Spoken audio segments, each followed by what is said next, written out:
tunajifunza somo linalosema mambo ya kuzingatia unapozingirwa. Basi somo letu la leo, mambo ya kuzingatia unapozingirwa. Unafanya nini unapozingirwa? Kwanza, tunapozungumza kuzingira tunamaanisha nini? Tunapozungumza neno kuzingira, maana yake tunazungumzia kuzungukwa. Maana yake tunazungumzia kuzungukwa kwa namna ya kudhibitiwa. Kuzungukwa kwa namna ya kudhibitiwa. Bwana Mungu atusaidie sana. Kwa mfano, labda wale wafugaji kule maporini, wengine wale unakuta hawanaga mabanda, wanaingia porini, wanakatakata miti ya miiba, alafu wanatengeneza boma fulani, wanazingira lile boma. Alafu hapo katikati panakuwa na mifugo imekaa pale, inakuwa ile mifugo imekaa katikati, lakini ile mifugo inakuwa imezingirwa na ile miiba. Sasa ile miiba inafanya nini? Maana yake ni kwamba ile miiba inawazuia wale ng'ombe, inawadhibiti wale ng'ombe wasiweze kutoka kwenye lile eneo ambalo linatakiwa wawepo hapo. Haleluya, wana wa Mungu. Amen. Kwa hiyo tunapozungumza neno kuzingirwa, maana yake ni kwamba tunazungumza hali fulani ya kuzungukwa kwa namna ya kudhibitiwa. Kwa hiyo katika ulimwengu wa kiroho pia kuna hichi kitu kinachoitwa kuzingirwa. Kwa nini tunazungumza kuzingirwa? Kwanza, kuzingirwa kupo kwa aina mbili. Kuna kuzingirwa na Mungu na kuna kuzingirwa na shetani. Kwa mfano, tunaposoma katika Biblia twajifunza kwamba sisi tumezingirwa na mkono wa Mungu. Yaani hivi jinsi tulivyo tumezingirwa. Katika Zaburi anasema kwamba umeniwekea uzio, umenizungushia mkono wako pande zote. Haleluya, wana wa Mungu. Maana yake ni kwamba pia upande wa Mungu kuna kuzingirwa kwa wema, kuna kuzingirwa kwa uzuri. Amen. Kuna kuzingirwa kwa namna fulani ya kulindwa, ya kuhifadhiwa. Katika kitabu cha Ayubu tunaona shetani anabainisha ukweli huu. Anamwambia Mungu, je, wewe si umemzingira Ayubu kwa ukingo pande zote? Umemzingira pande zote? Kwa hiyo kumbe pia kuna kuzingirwa kwa mema, kuna kuzingirwa kwa mazuri. Na daima yote anayezingira kwa mazuri ni Mungu peke yake. Mungu anakuzingira usianguke mikononi mwake. Mungu anakuzingira usimwache. Mungu anakuzingira usiingie eneo la hatari. Mungu anakuzingira. Sasa tutoke huko upande wa heri, tuje kwa upande wa mabaya. Shetani daima yote anapotaka kukudhuru vibaya au kukuangamiza, huwa kwanza anakutengenezea mazingira ya kukuzingira. Alafu sasa baada ya hapo, akishakuzingira anaanza kutengeneza mateso au mashambulizi. Shetani hakuzingiri kwa mazuri, anakuzingira ili ukate tamaa, anakuzingira ili akuue, anakuzingira ili akufilisi, anakuzingira ili akuondolee amani, uwe ni mtu wa kulia maisha yako yote. Anakuzingira ili akunyang'anye baraka za Bwana ulizopewa, anakuzingira ili akuvue heshima ulioheshimishwa na Bwana, anakuzingira ili akuaibishe. Daima yote Ibilisi hawezi kumzingira mtu kwa mazuri. Whenever unapoona mtu amezingirwa, ujue lengo linaloendelea hapo kwa siri ni maangamizi juu ya huyo mtu. Wewe mwenyewe, mimi mwenyewe, yeyote yule, unapoona mazingiro ya aina fulani, ujue kwamba kilichokusudiwa juu yako ni kitu ambacho ni kibaya. Lakini leo kwa neema ya Mungu tunapokea funguo za ushindi katika jina la Yesu wa Nazareti aliye hai. Haleluya, wana wa Mungu. Amen. Haleluya, wana wa Mungu. Amen. Kuna wakati unaweza ukazungukwa, kuna wakati unaweza ukazingirwa. Yaani kabisa ukainua macho yako, ukaangalia mbele, huoni pa kutokea. Ukaangalia nyuma, huoni pa kutokea. Ukaangalia kushoto, huoni pa kutokea. Na wakati mwingine Ibilisi anaweza kukuzingira kwa namna ambayo anakukatia mawasiliano mpaka na watu wa karibu. Yaani yeyote ambaye atajitia anataka kuwa msaada, kutegua mtego wa shetani, yule mtu aliye anaenda anafanya nini? Anamkatia connection. Wakati mwingine tu naweza tu akavalishwa roho fulani, akakuchukia, akakukinai, hujamkosea, hujagombana naye, kuna shida naye, liachana tu vizuri, waga mna amani tu. Lakini kipindi fulani cha vita unaweza ukapita, yule mtu akazuiliwa na adui. Yaani akawa hana time tena na wewe. Nini maana yake? Ni adui anajaribu kufanya nini? Kukuzingira. Sasa anapokuzingira hawezi kukuzingira alafu akawaruhusu watu ambao wanaweza kuja kuharibu uzio. Anakuwekea ukuta hapo, anakuzingira. Mungu yuko pamoja nawe katika jina la Yesu. Amen. Usiangalie Yeriko iliyokuzunguka, usiangalie miba iliyokuzunguka, usiangalie wanaokudhibiti vilivyo. Mungu yuko ndani ya boma hilo katika jina la Yesu. Ulinzi wa Mungu utadumu, ulinzi wa shetani utavunjika. Amen. Ulinzi wa mauti utabomoka, ulinzi wa uzima utasimama. Amen. Ulinzi wa aibu utabomoka, ulinzi wa heshima utasimama. Amen. Haleluya. Amen. Mambo ya Nyakati wa Kwanza sura ile ya 19 mstari ule wa 10 mpaka ule mstari wa 14. Maandiko yanasema, basi Yoabu alipoona ya kwamba uso wa vita umekuwa juu yake mbele na nyuma. Mnaelewa nini maana yake? Kuna wakati mbele na nyuma, yaani huku nyuma sio nyuma kwa maana ya mwili, hapana. Nasema hivi, katika maisha yako mbele unakoenda ni kama hakuendeki, na hata nyuma pia hakuendeki. Ukianza kurudi nyuma, unaona mahesabu yanafanya nini? Yanakataa. Lakini pia ukianza kwenda mbele, mambo unayoyaona hapo mbele yanatisha. Yaani mambo unayoyaona hapo mbele yako yanatisha. Hii ni nguvu ya adui inayoitwa ni nguvu ya mazingiro. Kwa hiyo Yoabu kama kamanda mkuu wa jeshi la Bwana alipitia wakati mgumu sana, na maandiko yanatuambia katika wakati hapo, basi Yoabu alipoona ya kwamba uso wa vita umekuwa juu yake mbele na nyuma, akachagua baadhi ya wateule wote wa Israeli, akawapanga juu ya Washami, nao watu waliosalia akawatia mikononi mwa Abishai nduguye, nao wakajipanga juu ya wana wa Amoni. Akasema, wakiwa Washami ni hodari mno kwangu, ndipo wewe utanisaidia, lakini wana wa Amoni wakiwa ni hodari mno kwako, ndipo mimi nitakusaidia wewe. Uwe hodari, tukajitie moyo mkuu kwa ajili ya Mungu wetu na kwa ajili ya miji ya Mungu wetu, naye Bwana afanye yaliyo mema machoni pake. Nini maana yake? Anatangaza kwamba Mungu ndiye mwenye matokeo. Basi Yoabu na watu waliokuwa pamoja naye wakakaribia kupigana na Washami, nao wakakimbia mbele yake. Yoabu alikuwepo ni jemedari mkuu wa jeshi la Israeli upande wa Daudi, na maandiko yanasema kwamba walitokea watu, na lengo la hao watu ilikuwa ni kwenda kuliangamiza hilo taifa la Bwana kabisa. Na walipofika pale wakawazingira kwanza. Vita ya kuzingirwa ni vita nyingine, si vita ya kawaida. Walikuwa wamezingirwa nyuma na mbele. Maana yake hakuna mahali pa kutokea, hakuna mahali penye unafuu, hakuna mahali pa kwenda.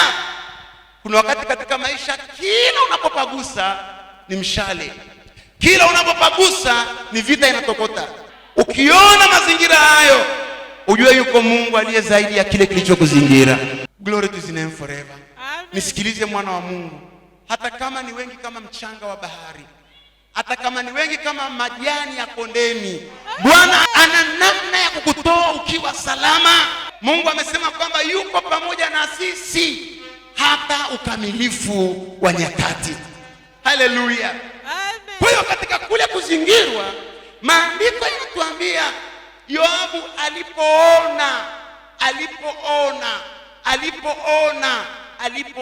Sikiliza, huwa kuona ni sawa, lakini tunafanya nini baada ya kuona?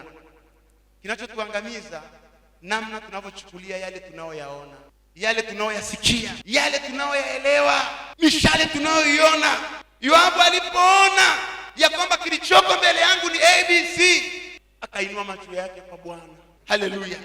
Unapozingirwa, jambo la kwanza, inua macho yako kwa nani? Inua macho yako kwa Bwana. Hilo ni pointi ya kwanza. Kwa hiyo alipozingirwa hakusarenda, aliinua macho yake kwa nani? Kwa Bwana.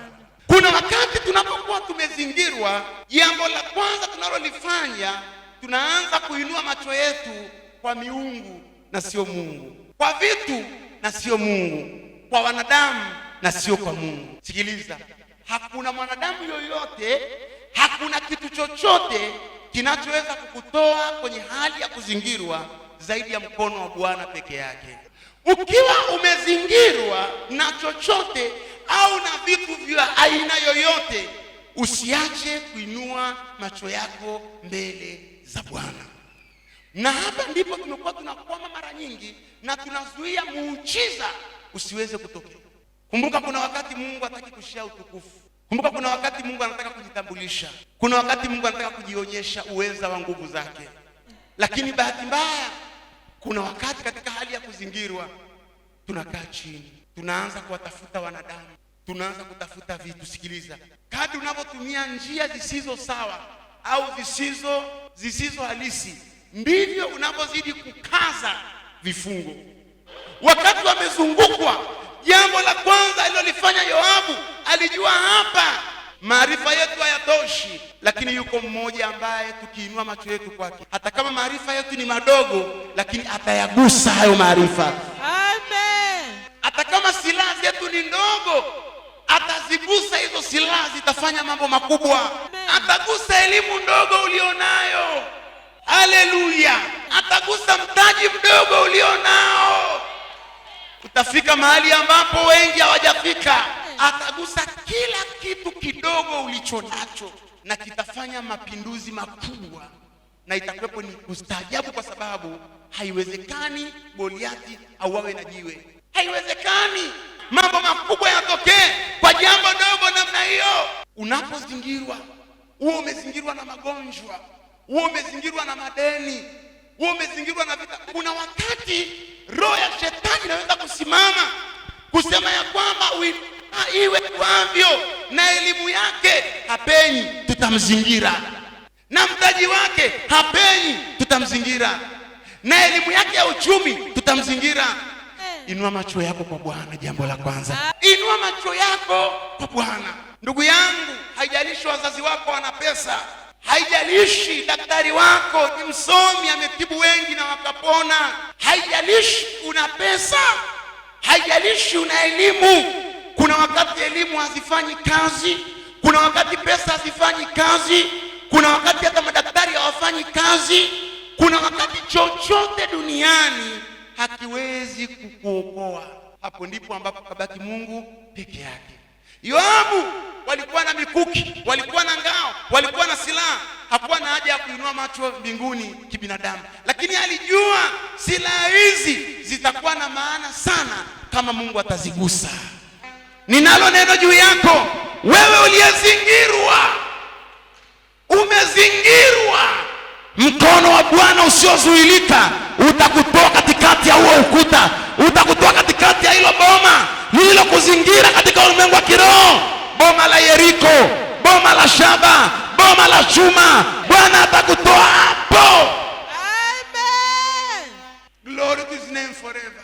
Amen. Macho yako inua kwa Bwana. Macho yako inua kwa Bwana. Hakuna chochote ambacho kinaweza kukuzingira ambacho hakiwezi kuzimwa na mkono wa Bwana. Nataka nikwambie, hata kama wamekuzingira na wameapa ya kwamba mwaka huu uvuki, mimi nasema utavuka na utatoboa. Amen.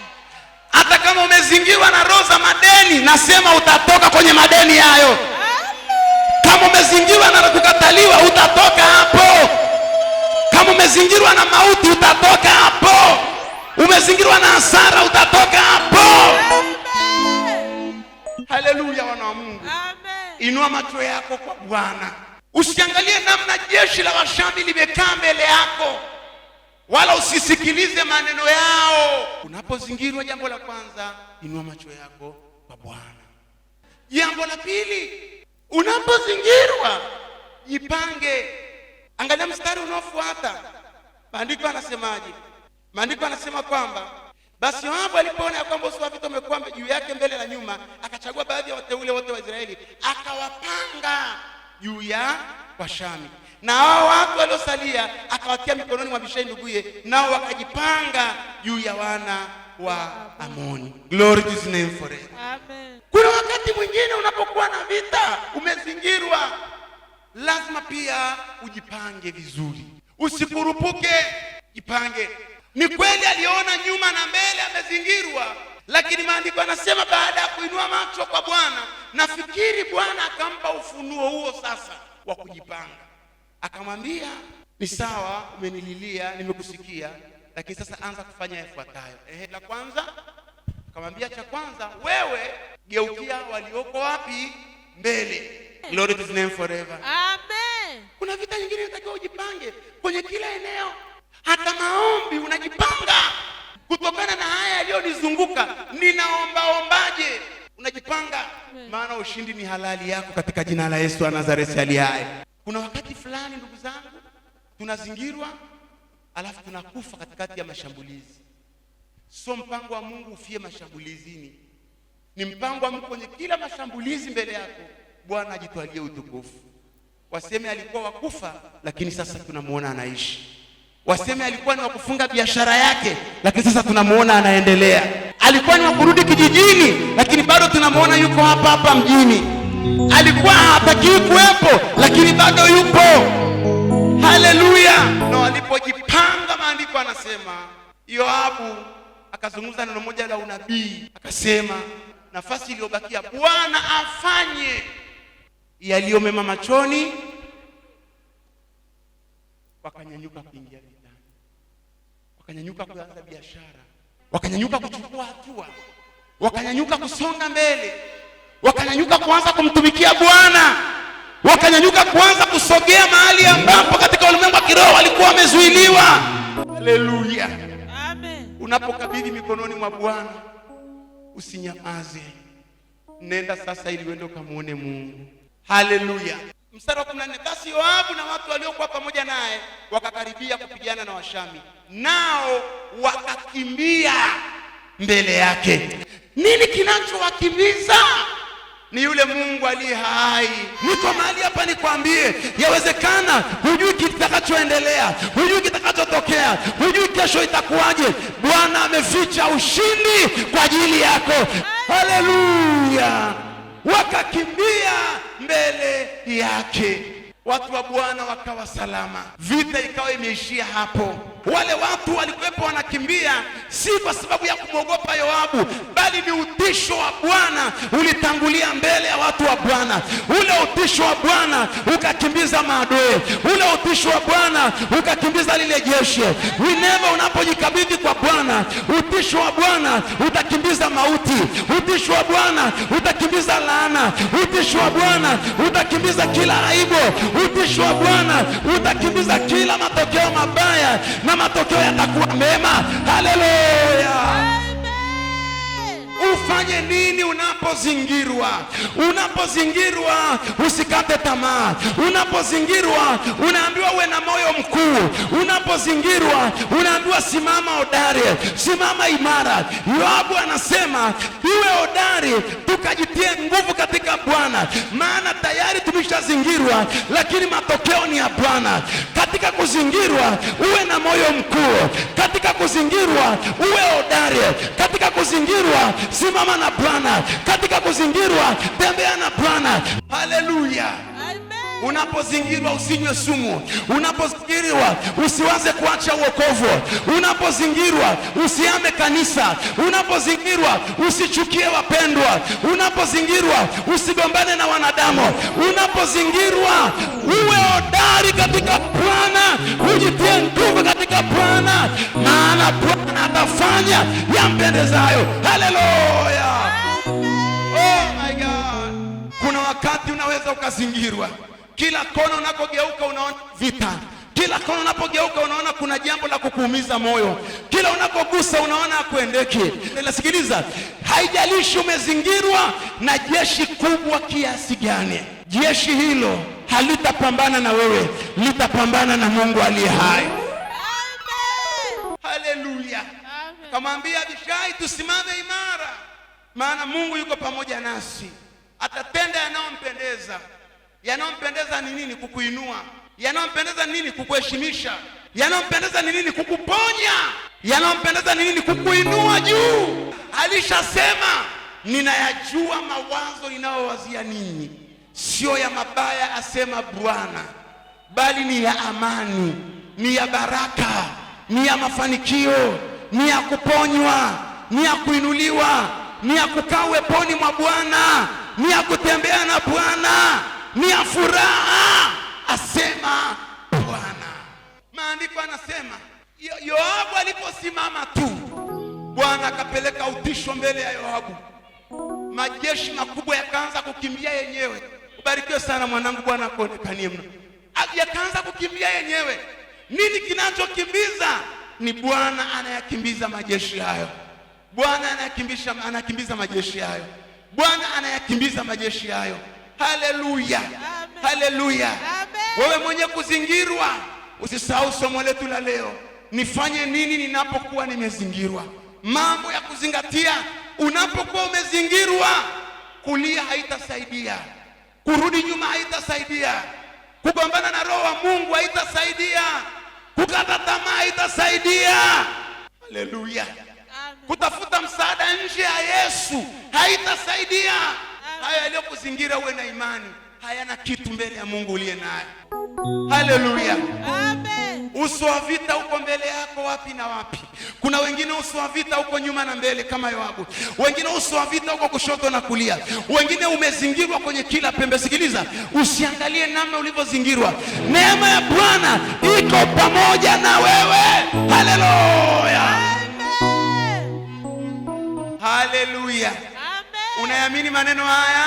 Amen. Sema, Bwana ndiye Bwana wa matokeo. Bwana ndiye Bwana wa matokeo. Matokeo ya ndoa yako yana Bwana. Amen. Biashara yako matokeo yake yana Bwana. Amen. Uzao wako matokeo yake yana Bwana. Amen. Kila unalolifanya matokeo yako kwa Bwana.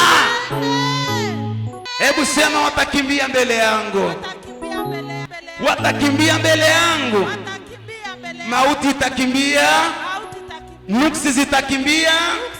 Visirani vitakimbia. Uchawi utakimbia.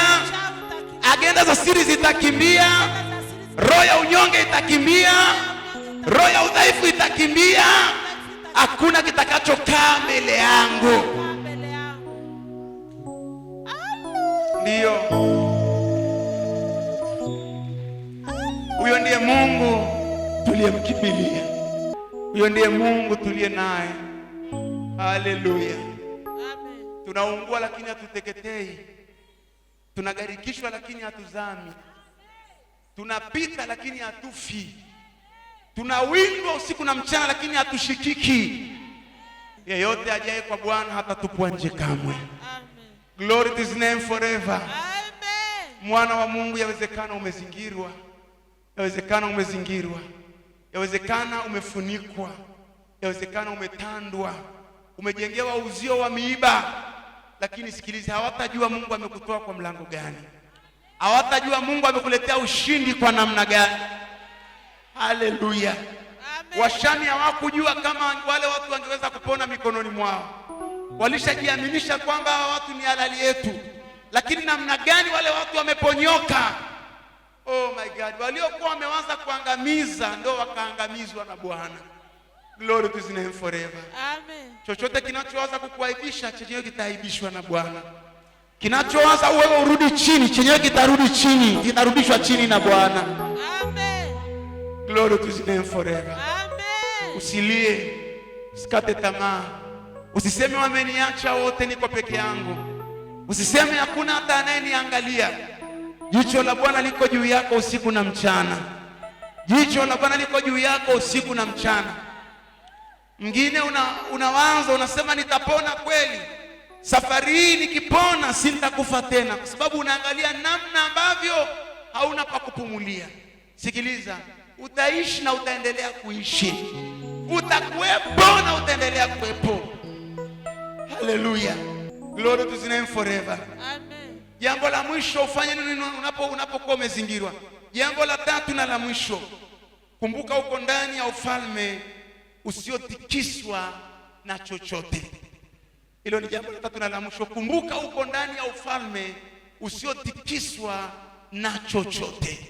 Uko ndani ya ufalme usiotikiswa na chochote. Haleluya. Amen. Hilo ni jambo la tatu na la mwisho. Whenever unapokuwa umezingirwa, hata kama umezingirwa na mambo elfu kidogo kama haya tulikuwa tunasoma mahali hapa, usisahau katika ufahamu wako, kumbuka. Sio rahisi sana huwa watu kukumbuka kila kitu wakati wa kuzingirwa. Haleluya. Amen. Si kama unanielewa vizuri.